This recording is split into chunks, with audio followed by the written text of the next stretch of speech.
Unacademy के इस बेहतरीन प्लेटफॉर्म पर मैं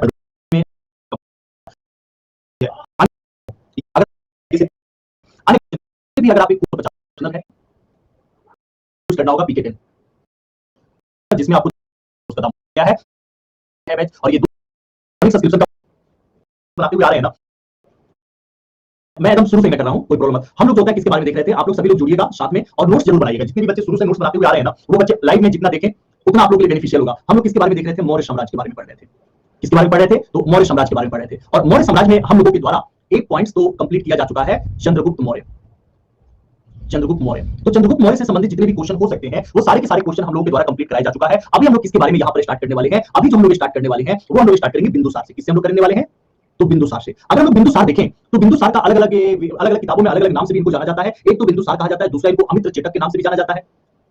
अमित्र चेटक के नाम से भी जाना जाता है। बचपन का नाम अगर इनका देखा जाए तो सी सेन हमें प्राप्त होता है, ये इनका बचपन का नाम होता है। और एक नाम और हमें प्राप्त होता है अमित्र घात के नाम से भी इनको होता है, पुकारा गया है। तो ये सभी के सभी नाम, जितने भी नाम मैंने आप लोगों के सामने लिखे हुए हैं, या सभी के सभी नाम किसके हैं, तो बिंदुसार के नाम है।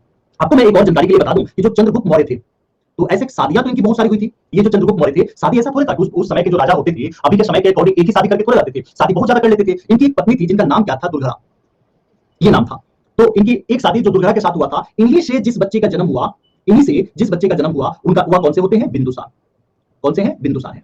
समझिएगा, अगर आप लोगों से कभी भी पूछा जाए कि बिंदुसार के पिता का नाम तो पता ही है, लेकिन माता का नाम अगर बाय द वे कभी भी पूछ दिया जाए तो माता का नाम क्या रहेगा, दुर्घरा रहेगा। और यह जो होता है हमें प्राप्त किससे होता है, इसका कोई ना कोई साक्ष्य अगर प्राप्त हुआ होगा तभी तो हम कर सकते हैं ना। इसकी साक्ष्य की प्राप्ति हमें किससे होती है, तो जैन ग्रंथ में। कहां पर हो रहा है, जैन ग्रंथ में। और जैन ग्रंथ में भी अगर पूछ दिया जाए कि जैन ग्रंथ में कौन से पार्ट में या किससे जो है हमें यह पता लगता है कि बिंदुसार की मां का नाम दुर्घरा था, तो यह हमें पता लगता है परिशिष्ट पर्वन से। नमस्कार जी, हाँ वेरी गुड है। किससे हमें पता लगता है, परिशिष्ट पर्वन से लगता है पता।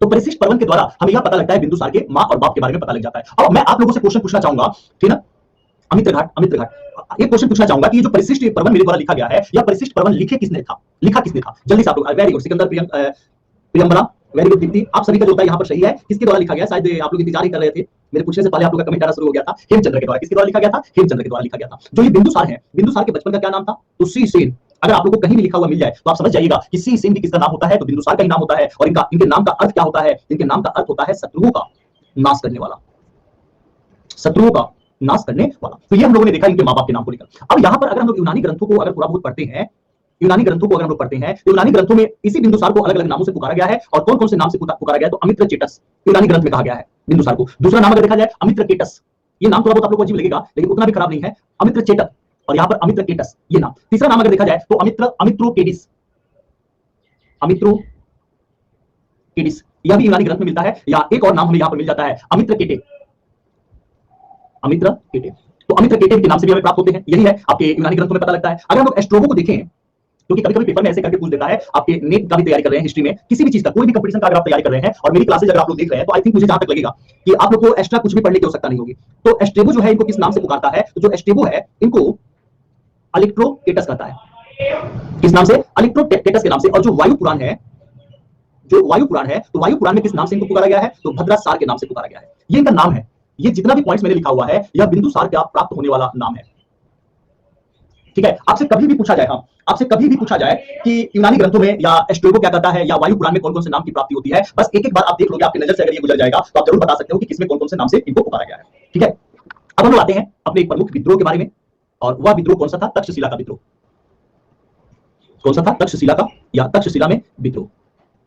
समझना यहाँ पर सबसे पहली पॉइंट तो यह देखा जाए, जो ये तक्षशिला है, जो ये तक्षशिला है, यहीं पर तो प्रथम विश्वविद्यालय है ना भारत का। केबीसी में चंद्रगुप्त का नाम पूछे गए थे, केबीसी में पूछा गया था। अच्छा, उसमें तो पता नहीं क्या क्या पूछ लेते हैं केबीसी वाले। तो यहां अगर देखा जाए तो तक्षशिला ही तो है जहां पे सबसे प्रथम विश्वविद्यालय का गठन किया गया था। और तक्षशिला में जो विद्रोह हुआ था, इस विद्रोह का मुख्य कारण कौन था, इसका मुख्य कारण अगर पूछ दिया जाए कि तक्षशिला में विद्रोह होने का मुख्य कारण कौन था, तो युवराज सुशील था। कौन सा था, युवराज सुशील। हाँ जी, कौन सा है, युवराज सुशील है। अब युवराज सुशील क्यों है, सबसे बड़ा पुत्र बिंदुसार के सभी पुत्रों में जो सबसे बड़ा पुत्र था वह कौन सा रहता है, युवराज सुशील है। यानी कि सुशील जो था यह बिंदुसार के सबसे बड़े पुत्रों में से एक रहता है। दूसरा यहाँ क्वेश्चन यह है कि जो सुशील है यह जनता के विरुद्ध था। और जैसे अभी अभी सरकार थोड़ी बहुत कृषि के विरुद्ध हुई तो कृषि आंदोलन हो गया ना, वैसे ही अगर यह जनता के विरुद्ध है, यानी कि अगर यह जनता के विरुद्ध था तो जनता तो वहां विद्रोह करेगी ना, जनता तो विद्रोह करेगी ना। और यही रीजन है कि इस विद्रोह को दबाने के लिए, यानी कि वहां के अमात्य जो थे, यानी कि अमात्य कौन, तो सुशील और उसके अधिकारी, तो जो अमात्य गण होते हैं, सुशील और उसके जो अधिकारी होते हैं, तो उनके विरुद्ध में यह विद्रोह हुआ था। और उस विद्रोह को दबाने के लिए जो होता है किसको भेजा गया, दबाने के लिए कौन गया था, तो वो गए थे अशोक। कौन गया था, अशोक गए थे। अशोक के बारे में, नमस्कार शर्मा जी, अशोक के बारे में एक और चीज जान लीजिएगा कि जो अशोक थे यह उज्जैन, यह पूछा जा चुका है। और दूसरा अगर हम लोग से पूछा जाए मालवा, ठीक ना, मालवा, मालवा, तो यह जो है कहां से कहां तक के रहे थे, तो मालवा और उज्जैन, इन दोनों के प्रशासक भी रह चुके थे। इन दोनों के ये क्या रहे थे, प्रशासक भी रहे थे। ठीक है, तो याद रखिएगा यहां पर कहां कहां के कौन कौन से क्षेत्र से जो थे प्रशासक रहे थे, वह भी हम लोगों से पूछा जाता है, तो ये आप लोग को याद रखना पड़ेगा। देखिए चंद्रगुप्त मौर्य के शासनकाल के बारे में अगर देखा जाए ना, अलग अलग यहाँ पे जितने भी डेट्स है ना, डेट है ना, तो डेट काफी ज्यादा कंफ्यूजन दिया जाता है। ठीक है, कंफ्यूज रहते हैं, इसलिए कंफ्यूज मैं आपसे कर सकता हूं, क्योंकि रीजन उसका ये है कि अलग अलग किताबों में कोई प्रत्यक्ष प्रमाण हमें प्राप्त नहीं हुआ है। तो इसीलिए आप लोगों को मैं डेट जो लिखवाया हूं 322 ईसा पूर्व से लेकर 299 ईसा पूर्व तक मेरे द्वारा तो लिखवा दिया गया है, लेकिन वो एक्यूरेट अलग अलग किताबों में अलग अलग आपको प्राप्त होगा। तो रोहित सिंह जी डेट लिखवाई, इससे पहले वाली क्लासेज में आप देखना। तो मालवा और उज्जैन इन दोनों की ये क्या रहते हैं, प्रशासक रहते हैं। तो ये तक्षशिला का विद्रोह था। देखिए तक्षशिला के विद्रोह से क्या क्या क्वेश्चन हो सकता है। सबसे प्रथम कि प्रथम विश्वविद्यालय तक्षशिला में भारत का बना हुआ था, जल्दी आप लोग कमेंट करके बताइएगा किसके द्वारा बना हुआ था, किसने बनाया था। दूसरा, तक्षशिला के विद्रोह का कारण कौन था, सुसीम थे। और कहीं कहीं पर आपको दे देता है कारण में, अगर आपका, ठीक है, अगर आपसे जो होता है पूछा जाए कि कारण में, तो कभी कभी कारण ये दे देता है कि वहां के अमात्यों के विरुद्ध हुआ था, अमात्यों के विरुद्ध हुआ था। तो ये भी आप लोग का गलत नहीं है कि वहां के अमात्यों के विरुद्ध हुआ था, ये गलत नहीं है। गलत इसलिए नहीं है, गलत इसलिए नहीं है, देखिए मैं मेरे द्वारा लिखवाया गया तक्षशिला के विद्यालय के बारे में, फिर भी आप लोग बोल रहे हैं सिर्फ अभी सिकंदर का आंसर आया है और रंजन पांडे का आंसर आया है, और किसी भी बच्चे का भी आंसर नहीं आया, जबकि हम प्रीवियस क्लास में लिखवा चुके हैं। जितना क्लासेस करवाया हूं मैं, उसको एक बार दो बार रिवीजन तो करते रहो, उसको पढ़ते तो रहो, तब जाके वो बेनिफिशियल होगा ना। नहीं तो मैं कितना भी पढ़ा दूं और कितना भी लिखवा दूं, आप लोग के लिए बेनिफिशियल थोड़ा हो पाएगा। तो अमात्यों के विरुद्ध भी अगर बोल दिया जाए तो अमात्य कौन से हैं, सुसीम है ना, वहां के शासक वर्ग के तो यही है, और इनके जो अधिकारी थे तो इन्हीं के अत्याचारों के विरुद्ध में क्या हुआ था, वहां पर विद्रोह हुआ था। एक बातें कही जाती है इनके बारे में, अलग अलग कहानियां हैं कि जो यूनानी शासक थे, जो यूनानी शासक थे, यूनानी शासक का क्या नाम था, यूनानी शासक का नाम था एथिनियस। क्या नाम था, एथिनियस। एथिनियस जो यूनानी शासक थे, इन्होंने इन्होंने यानी कि जो बिंदुसार थे, इन्होंने चर्चा किया है कि सीरिया से, सीरिया वाला जो क्षेत्र है जहां पर एंटियोकस प्रथम का क्या था, शासन था। एंटियोकस प्रथम का क्या रहता है, शासन रहता है। तो जो बिंदुसार थे, बिंदुसार ने एंटियोकस प्रथम से यानी कि सीरिया से इन्होंने किस किस चीज की डिमांड किया था, इन्होंने डिमांड किया था मीठी मदिरा का। स्लाइड गायब हो गया, नहीं तो सभी के लिए गायब हुआ है क्या, मीठी मदिरा का। दूसरा इनके द्वारा डिमांड किया गया था, नहीं हुआ है ना, हाँ चला देखना एक बार, आपकी तरफ से प्रॉब्लम होगा, सूखी अंजीर का, सूखी अंजीर का। तो मीठी मदिरा का, सूखी अंजीर का, और एक दार्शनिक का, एक दार्शनिक का। ठीक है, यहां समझिएगा कि बिंदुसार ने सीरिया के शासक एंटियोकस प्रथम से मिथि, क्योंकि ये काफी ज्यादा, सबसे ज्यादा अगर देखोगे तो चंद्रगुप्त मौर्य के द्वारा अपने साम्राज्य का विस्तार किया जा चुका था, जो पड़ोसी राज्य थे, जो पड़ोसी देश थे, उन पर कब्जा किया जा चुका था। तो बिंदुसार को उतना ज्यादा काम करने की आवश्यकता था नहीं, थोड़े से या मतलब कि आलसी प्रवृत्ति हम कर सकते हैं, या भोग विलास में ज्यादा जीवन को व्यतीत करने वाले व्यक्ति थे। ठीक है, भोग विलास वाले पीकर पड़ जाना, उस प्रकार के व्यक्ति में शामिल होते हैं बिंदुसार। तो यही उनको पता था कि सीरिया साइड का जो मदिरा होता है, जो शराब होता है, जो वाइन होती है, वो काफी अच्छी होती है। तो इसलिए मदिरा, मीठी मदिरा और सूखी अंजीर और दार्शनिक का इन्होंने क्या किया, डिमांड किया। जब इनके द्वारा डिमांड किया गया तो एंटियोकस प्रथम ने मीठी मदिरा और सूखी अंजीर ये दोनों तो इनको भिजवा दिया, लेकिन दार्शनिक भेजने से इसने क्या कर दिया, मना कर दिया। अब क्वेश्चन मार्क यहाँ ये उठता है कि दार्शनिक क्यों मांगते थे। दार्शनिक जैसे अगर वहां से सीरिया से अगर दार्शनिक आ रहे हैं तो सीरिया के समाज के बारे में, सीरिया की संस्कृति के बारे में, इन सभी चीजों के बारे में क्या करते हैं, वो वर्णन करते हैं। तो वहां के बारे में जानकारी भी इन सभी शासकों को पता लगता या पता होता। तो जानकारी लेने के लिए, जानकारी प्राप्त करने के लिए इस प्रकार के दार्शनिकों को यह लोग बुलाया करते थे। लेकिन बिंदुसार ने जब इनको दार्शनिक मांगे थे एंटियोकस प्रथम से, तो एंटियोकस प्रथम ने ये कहा कि देखो, मनी होने पे सभी ऐसे होते हैं। ठीक है, तो एंटियोकस प्रथम ने ये कहा कि देखो भैया, जो दार्शनिक है वो हमारे यहाँ पैसे से नहीं खरीदे जा सकते। ठीक है, तो दार्शनिक देने से इन्होंने, पैसे से देने से इन्होंने क्या कर दिया, मना कर दिया। तो फिर बाद में बिंदुसार ने एक पत्र लिखकर उनके पास भेजा कि अगर पैसे से नहीं भेज सकते तो ऐसे मित्रता से आप भेज दो। तो ये जो इन्होंने दार्शनिक मांगा था, तो ऐसे ही भेजे गए थे, जिनका नाम क्या था, डाइमेकस। ये नाम आप लोग जरूर याद रखना, क्या नाम था, डाइमेकस। ठीक है, बहुत इंपोर्टेंट से पॉइंट्स है, क्योंकि यहां से क्वेश्चन पूछे जाते हैं कि डाइमेकस नामक दार्शनिक किसके शासनकाल में भारत आया हुआ था। हाँ, ये सीरिया के थे। तो डाइमेकस नामक अगर पूछ दिया जाए कि जो डाइमेकस नामक जो आपके दार्शनिक है, वह किसके शासनकाल में भारत में आया हुआ था, वो किसके शासनकाल में आया था, बिंदुसार के शासनकाल में आया था। और हम लोग ये कि मीठी मदिरा या सूखी अंजीर, इससे क्या बेनिफिट है इतिहास में, इतिहास में इससे यह बेनिफिट है, इतिहास में से ये बेनिफिट है कि जो ये जो बिंदुसार है, जो मगध में है, बिहार के पटना यानी पाटलिपुत्र क्षेत्र में है, और सीरिया, तो यहां तक इनकी क्या है, चलती चल रही है, मित्रता चल रहा है। तो इनकी बाउंड्री लाइन का पता लगता है हम लोग का, और संपर्क के बारे में पता लगता है कि सीरिया तक इनका क्या था, संपर्क था। दार्शनिक क्यों मांगे थे, दार्शनिक अभी जस्ट मैंने बताया ना, आपके क्वेश्चन पूछने से पहले ही मैंने बता दिया कि दार्शनिक से हमें उस समय के समाज, सोसाइटी, जैसे अगर बिहार का कोई दार्शनिक अगर आ रहा है तो वहां के समाज के बारे में जानता है ना, वहां के राजाओं के बारे में तो जानता है ना, तो वो आकर बताएगा अपनी। तो किसी किसी के मन में होता है ना जिज्ञासा, जानने की जिज्ञासा, तो वैसे ही था आपके बिंदुसार के मन में कि क्षेत्र विशेष के बारे में हमें थोड़ी बहुत जानकारी रहे, तो उसी को देखते हुए इन्होंने क्या किया था, मांगा था। अब हम लोग एक नेक्स्ट पॉइंट पे आते हैं, वो तो समझ में आ गया हम लोग को। अब हम लोग आते हैं जो मिस्र के शासक थे, मिस्र के शासक थे। अगर हम लोग मिस्र के शासक को देखें तो मिस्र के शासक कौन से थे, ठीक है, तो उनका नाम था फिलाडेल्फस। क्या नाम था, फिलाडेल्फस टॉलमी सेकंड, फिलाडेल्फस टॉमली सेकंड, ये नाम भी आप लोग याद रखिएगा। इन्होंने भी एक दार्शनिक को बिंदुसार के राज दरबार में भेजा हुआ था। इनके द्वारा जो दार्शनिक को भेजा गया था उस दार्शनिक का क्या नाम था, डायोनिसियस, याद रखिएगा, डायोनिसियस, डायोनिसियस। तो कभी भी पूछा जाए, यह दो नाम आप लोग याद कर लेना, एक नाम कौन सा, डाइमेकस, डाइमेकस। अगर आप लोगों से कभी भी पूछ दिया जाए कि डाइमेकस किसके शासनकाल में आया था, तो बिंदुसार। और कहां से, तो सीरिया के शासक एंटियोकस प्रथम ने भेजा था। और अगर दूसरा पूछा जाए कि जो होता है डायोनिसियस, दोनों में थोड़ा सा अंतर है, तो कंफ्यूज मत होना, यहां निसियस है और यहां पर कौन सा है, मेकस है, जो मेकअप करता है, तो सीरिया, तो मेकअप वाला सीरिया और निकस वाला कौन हो जाएगा, फिलाडेल्फस टॉलमी, यानी कि मिस्र के शासक का। ठीक है, दोनों का दोनों अंतर आप लोग को आई थिंक समझ में आ गया होगा। और अब शायद आप लोग भूलेंगे नहीं दोनों के बारे में। हम लोग को ये पता लगता है कि जो बिंदुसार थे उनके बहुत सारे पुत्र थे, और उनके बहुत सारे पुत्रों में सबसे बड़ा जो पुत्र था, जो सबसे बड़ा पुत्र था, वह सबसे बड़ा पुत्र कौन सा था, सुसीम था। कौन सा था, सुसीम था। और यही रीजन है कि सुसीम से क्वेश्चन यह पूछ दिया जाता है कि जो सुसीम था वह कहां का शासक था, कहां का शासक था। तो जो सुसीम था यह तक्षशिला का शासक था।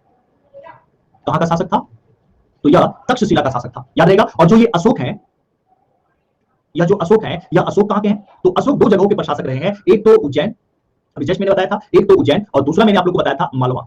दूसरा कौन सा, मालवा, ठीक है ना। अच्छा, एक क्वेश्चन आप लोग बताइएगा, जल्दी से आप लोग बताएंगे, मैं देखता हूं सबसे पहले आंसर किसका आता है, कि मालवा की गंगा नदी किसको कहा जाता है, मालवा का गंगा नदी किसको कहा जाता है, या उज्जैन एमपी ना। तो दूसरा क्वेश्चन ये भी कि एमपी की गंगा नदी किसको कहा जाता है, एमपी की गंगा किसको कहा जाता है, जल्दी इसका आंसर बताइएगा, मालवा की गंगा और एमपी की Ganga, Betwa, very good, very good. MP की गंगा किसको कहा जाता है, बेतवा नदी को कहा जाता है, हाँ।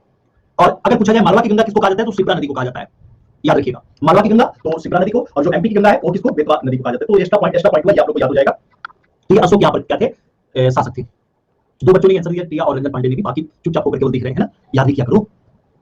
चलो, अगर हम यह देखें कि इस समय जो चाणक्य थे वह बिंदुसार के क्या थे, मंत्री थे, ठीक है। तो जो चाणक्य थे या बिंदुसार के क्या थे, मंत्री थे, बिंदुसार के मंत्री। लेकिन जब चाणक्य की मृत्यु हो गई, इनकी मृत्यु हो जाने के बाद आगे चलकर, इनकी मृत्यु हो जाने के बाद आगे चलकर दो इनके द्वारा मंत्री बनाए गए थे। सबसे पहला कौन से थे, खल्लाटक, खल्लाटक, और दूसरे जो हैं वह कौन से हैं, राधागुप्त। राधागुप्त के बारे में आप लोग याद रखिएगा, यह इंपोर्टेंस रखते हैं। और क्यों इंपोर्टेंस रखते हैं, उसके पीछे क्या रीजन है, तो उसके पीछे सबसे बड़ा रीजन ये है कि अशोक को राजगद्दी पर बैठाने में मदद करने वाले ये वही हैं, राधागुप्त, जिन्होंने अशोक को मदद किया था ताकि वो राजगद्दी पर बैठ सके। ठीक है, चलिए अब हम लोग अंतिम समय में आ गए बिंदुसार के। अगर हम लोग बिंदुसार के अंतिम समय को देखते हैं, तो बिंदुसार कौन से संप्रदाय से जुड़े हुए थे, तो आजीवक संप्रदाय से। जैसे चंद्रगुप्त मौर्य के समय में आपने सुना था ना कि वो जैन धर्म को स्वीकार कर लिए थे, वैसे ही यह कौन से संप्रदाय से जुड़े हुए थे, आजीवक संप्रदाय से। ये क्या थे, जुड़े थे। और आजीवक संप्रदाय से जुड़े हुए थे, इसके बारे में पता हमें किससे लगता है, इसके बारे में, हाँ, इसके बारे में हमें पता किससे लगता है, तो इसके बारे में हमें पता लगता है दिव्या ज्ञान से, दिव्या उदान से। दिव्या उदान से हमें क्या है, पता लगता है कि इनका जो है आजीवक संप्रदाय से संबंध था। और हाँ, आजीवक संप्रदाय का शिक्षा किसके द्वारा किया गया था, मक्खीलाल, मक्खीलाल गोसाल, गोसाल से। ठीक है, यह भी, हाँ, यह भी दिव्य ज्ञान में एक जगह चर्चा किया गया है कि आजीवक जो संप्रदाय में जो पिंगल वत्स से, तो इनके साथ भी इनका क्या है, संबंध दिखाया गया है। और यह दिव्य ज्ञान में ही हमें पता लगता है बस। मतलब एक प्रकार से धर्म सहिष्णु थे बिंदुसार, इतना जान लो इनके बारे में। और ये हम लोग का बिंदुसार से संबंधित सारे पॉइंट्स क्या हो गए, कंप्लीट हो गए। देखो हम लोगों ने क्या क्या देखा, बिल्कुल बहुत सिंपल है ना। बिंदुसार, सबसे पहले तो हम लोगों ने देखा कि माँ और बाप का क्या नाम है, बाप का नाम तो सबको पता है, माँ का नाम हम लोगों को पता चल गया क्या नाम है, दुर्गा। और किससे पता लगता है, तो जैन ग्रंथ से पता लगता है। जैन ग्रंथ में किसमें, तो परिशिष्ट पर्वत, जिसको हेमचंद्र ने लिखा हुआ है। दूसरा पॉइंट, इनका नाम कौन कौन से हैं बिंदुसार का, तो अमित्र चेटक, अमित्र केटस, अमित्र कैटिस, अमित्र केटे, या यहाँ पर अलिप्रोकेटस या भद्रासात, ये सभी के सभी नाम किसका पता लगता है हमें, तो बिंदुसार का पता लगता है। फिर हम लोगों ने देखा तक्षशिला के विद्रोह होने के पीछे क्या रीजन था, और तक्षशिला के विद्रोह को दबाने वाला कौन सा था, किसने तक्षशिला के विद्रोह को दबाया था, ये हम लोगों को पता लगा। दूसरा, उसके बाद नेक्स्ट पॉइंट हम लोगों ने यह भी देखा, थैंक यू रंजन। फिर हम लोगों ने यह भी देखा यूनान के साथ इनका कैसे, यानी कि सीरिया वाला क्षेत्र में देखा जाए तो किस प्रकार से सीरिया वाले क्षेत्र में यूनान का संबंध था ना, इसीलिए यूनान लिखा है। तो यूनान का शासक कौन था, एथेनियस था। और सीरिया से इन्होंने क्या मांगा था, मीठी मदिरा, सुखी अंजीर और दार्शनिक मांगे हुए थे। और दार्शनिक के रूप में कौन आया था, डाइमेकस आया हुआ था। फिर हम लोगों ने यह भी देखा कि मिस्र से जो फिलाडेल्फस टॉलमी सेकंड है, तो फिलाडेल्फस टॉलमी सेकंड ने डायनिसियस को होता है दार्शनिक के रूप में इनके शासनकाल में भेजा हुआ था। सबसे बड़ा पुत्र कहां का शासन था, तक्षशिला का। यह पूछ देता है कि तक्षशिला का शासन कौन सा था, शासक कौन सा था, यह पूछ देता है। या हम लोग से यह भी पूछ देता है कि अशोक, बिंदुसार के समय अशोक कहां के शासक थे, तो बिंदुसार के समय दो प्रांत लिखिएगा, मालवा और उज्जैन, इन दोनों के क्या थे, शासक थे। और चाणक्य के बारे में, चाणक्य की मृत्यु हो जाने के बाद खल्लाटक और राधागुप्त इनके क्या बने थे, मंत्री बने हुए थे। राधागुप्त हमें इसलिए याद रखना है क्योंकि इसको अशोक को राजगद्दी पर चढ़ाने में या अशोक को राजगद्दी पर बैठाने में जो अहम भूमिका निभाई हुई थी, वह कौन से निभाए थे, राधागुप्त ही निभाए थे। तो राधागुप्त को इसी कारण आप लोगों को याद रखने की आवश्यकता है। चलिए अब हम लोग आते हैं अपने नेक्स्ट पॉइंट पर। किसी के मन में कोई डाउट से क्वेश्चन तो नहीं है ना? अब तो समझ में आ गया ना सभी को? चलिए, समझ में आ रहा है तो अच्छी बात है। अब हम लोग किसको देखते हैं? अब हम लोग देख रहे हैं सम्राट अशोक को। किसके बारे में? सम्राट अशोक के बारे में देखेंगे। जैसे कि हम लोगों ने पढ़ा बिंदुसार को, वैसे ही हम लोग सम्राट अशोक को पढ़ेंगे। सबसे पहले देखिए, मैंने आप लोग को यह भी बातें बताया कि जो बिंदुसार थे उन्होंने बहुत सारी शादियां की थी। राजा महाराजा जो होते थे ना, वो जब मन करता था, जिस लड़की से मन करता था शादी कर लेते थे। कोई रोकने वाला नहीं है। क्यों नहीं रोकने वाला है? रोकोगे तो युद्ध करो, और पूरा नियम कानून तो उन्हीं का है। तो इसलिए आप बिंदुसार और जो होता है बिंबिसार, दोनों में अंतर तो समझ में आया है ना? शुरुआती क्लास में मैंने बताया ना बिंबिसार के बारे में। बिंबिसार भी जो था हर्यक वंश का जो शासक था, और बिंदुसार जो कि मौर्य वंश के शासक हैं। तो दोनों में अंतर आप लोग जरूर रखिएगा। बिंदु मौर्य, ठीक है, और बिंबी हर्यक। हर्यक वंश के जो बिंबिसार शासक है ना, उनके बारे में तो यह पता लगता है कि 500 से भी ज्यादा शादियां किए थे। बताओ, मतलब अपनी जिंदगी का अगर एक शादी में 2 दिन भी समय लगता है, तो अपनी जिंदगी में 3 सालों तक उन्होंने कंटिन्यू शादी ही किया होगा। तो उस समय के राजा महाराजा थे। आपके बुक में दिया है ये। चलिए, तो अगर हम लोग देखें बिंदुसार का खर्चा, उनको थोड़े भाई जनता में टैक्स बढ़ा दो, जनता भरेगी, ठीक है, जनता भरेगी। शादी में उनका खर्चा अपना खुद का ज्यादा नहीं होता था, जनता का ही ज्यादा।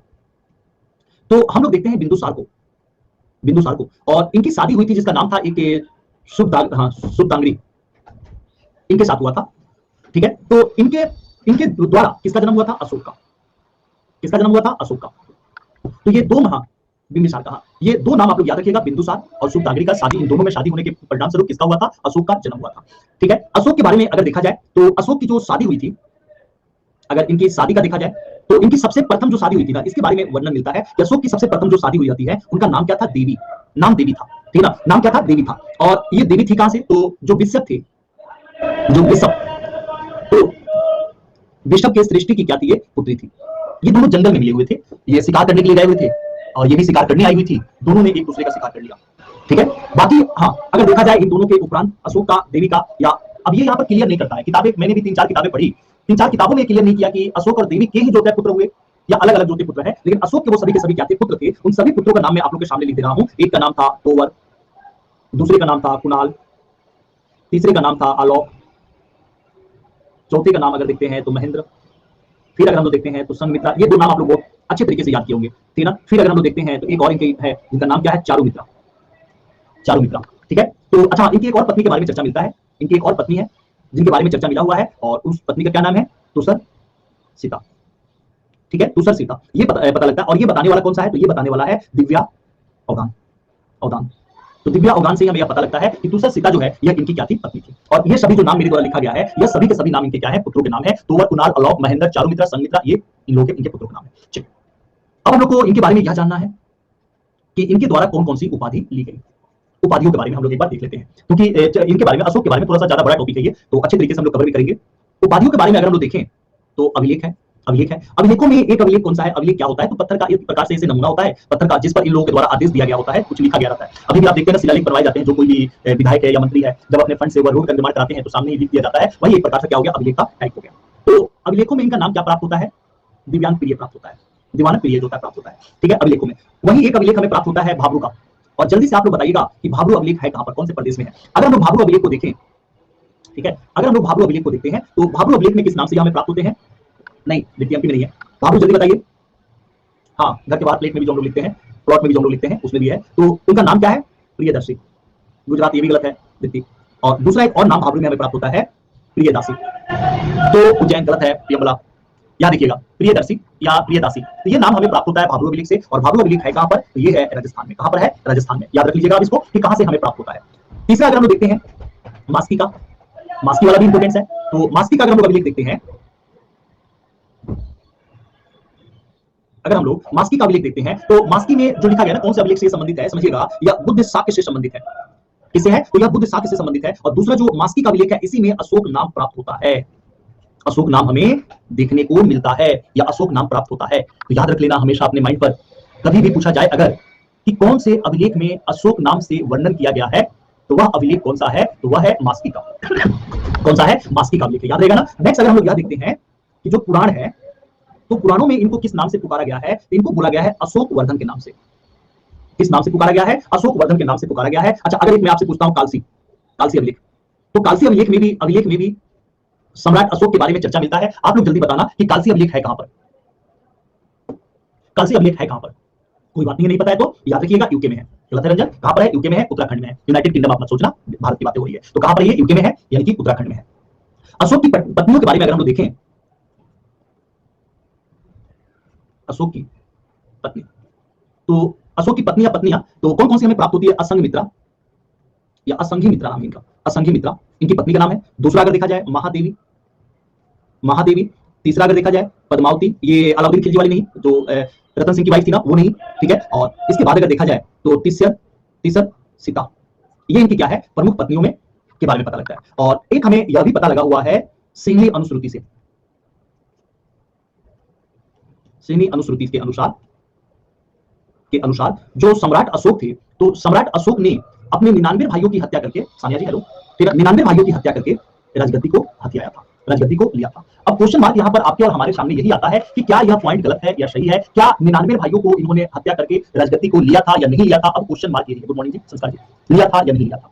देखिए बहुत सारे ऐसे प्रमाण हैं जिस प्रमाण पर यह साबित किया गया है कि उन्होंने अपने सोए हुए 99 भाइयों की हत्या करके राजगद्दी हथिया लिया था। लेकिन हमें यहाँ जरूरत क्या है? हमें यहाँ जरूरत यह है यह समझने की कि क्या यह सही है या गलत है। तो हमें यहाँ पर प्रमाण देखना है, प्रमाण देखना है। अगर प्रमाण हम लोग देखते हैं ना, तो गद्दी पर इनके द्वारा कब बैठा गया था? इनके द्वारा यानी कि जो राज्याभिषेक हुआ, राज्याभिषेक समझ लेना अच्छे तरीके से, यहाँ पर राज्याभिषेक इनके द्वारा गद्दी पर कब बैठा गया? गद्दी पर कब बैठा गया? 273 बीसी में, समझना यहाँ पर 273 बीसी में यह क्या हुए थे? गद्दी पर बैठे थे। 273 बीसी में यह गद्दी पर, हाँ अब चलिए हम लोग तथ्य देख रहे हैं, गद्दी पर बैठे। लेकिन जो राज्याभिषेक हुआ था ना, वो इनके गद्दी पर बैठने के 4 वर्ष के बाद हुआ। गद्दी पर बैठने के 4 वर्ष के बाद हुआ। 4 वर्ष कौन सा आ गया? यानी कि राज्याभिषेक कब होता है? 269 बीसी में हुआ। अब क्वेश्चन मार्क यही आ रहा है, क्यों? ठीक है, ऐसा क्यों? अगर सम्राट अशोक 273 बीसी में गद्दी पर बैठे हुए थे, तो 269 बीसी में इनका राज्याभिषेक क्यों हो रहा है? तो कहीं ना कहीं उत्तराधिकार युद्ध हुआ होगा, इसी को लेकर। हम लोग पटना में अगर जाओगे ना, पाटलिपुत्र में अगर जाओगे, तो वहां आगम कुआं है, तो वह भी प्रमाण देता है कि 99 भाइयों की हत्या करके इन्होंने 99 भाइयों के शरीर को उसी कुएं में डाला हुआ था। तो आज भी वो स्थान बना हुआ है, लोग जाते हैं वहां पर। तो यहाँ क्या हुआ था? उत्तराधिकार युद्ध हुआ था। और उत्तराधिकार युद्ध का प्रमाण कौन कौन से देते हैं? तो महावंश के अनुसार भी पता लगता है, या अगर हम लोग देखें दीपवंश, तो दीपवंश के अनुसार भी पता लगता है, या दिव्या अवगान भी हम लोग देखें तो इसके द्वारा भी हम लोग पता लगता है। एक चीनी ग्रंथ है, एक चीनी ग्रंथ है जिसका नाम क्या है? फा यूएन। इन लोगों का नाम अजीब होता है ना, फा यूएन चुलिन, फा यूएन चुलिन। तो यह एक यूनानी ग्रंथ है जिसका नाम क्या है? फा यूएन चुलिन। ये सॉरी चीनी ग्रंथ है जिसका नाम है ये। तो इसके द्वारा भी पता लगता है कि उत्तराधिकार युद्ध हुआ था। और एक और है तिब्बती लेखक है, तिब्बती लेखक है जिनका नाम क्या है? तारानाथ, तारानाथ। इनके द्वारा भी ये सभी प्रमाण देते हैं, यह सभी प्रमाण प्रस्तुत करते हैं कि देखो उत्तराधिकार के लिए अशोक में और उनके जो भाई थे, उनके भाइयों में युद्ध हुआ था, उत्तराधिकार के लिए युद्ध हुआ था। और जो अशोक होते हैं ना, जो अशोक थे, इस अशोक ने राधा गुप्त की सहायता से, राधा गुप्त की सहायता से इन्होंने क्या किया था? सुसीम के साथ युद्ध किया था, क्योंकि सबसे बड़ा पुत्र तो यही था। और इस युद्ध में जब इनकी पराजय हो गई, तब जाकर गद्दी इनको मिली। हाँ ऐसा हम कर सकते हैं। अरे पानी इसलिए नहीं पीते कि बहुत दिन का वो कुआं है ना, और एकदम ब्लैक है, तो ब्लैक होने का मतलब क्या होगा? जहरीला पानी है वो, तो पी के मरना थोड़े है। तो गद्दी प्राप्त होती है। ये भी कहा जाता है कि देखो भैया, ऐसा भी हो सकता है कि जो राजगद्दी के लालच में थे या जो सुसीम के सपोर्टर थे, उनको इन्होंने मार दिया होगा और बाकियों को छोड़ दिया होगा। ठीक है, ये भी बातें हैं। अब हम लोग को पढ़ना है कलिंग का युद्ध। यहाँ देख लो, हम लोगों ने क्या देखा? सम्राट अशोक, अशोक बिंदुसार, उनकी पत्नी सुभाद्री, इन दोनों के बीच से, इन दोनों के कारण अशोक का जन्म हुआ, गांधी। ठीक है, और इनकी शादी सबसे प्रथम देवी से होती है। फिर भी हम लोग यह भी देखते हैं कि इनकी अलग अलग पत्नियों का नाम हमें प्राप्त होता है। और वह पत्नी का नाम कौन कौन से हैं लिखा हुआ हमें?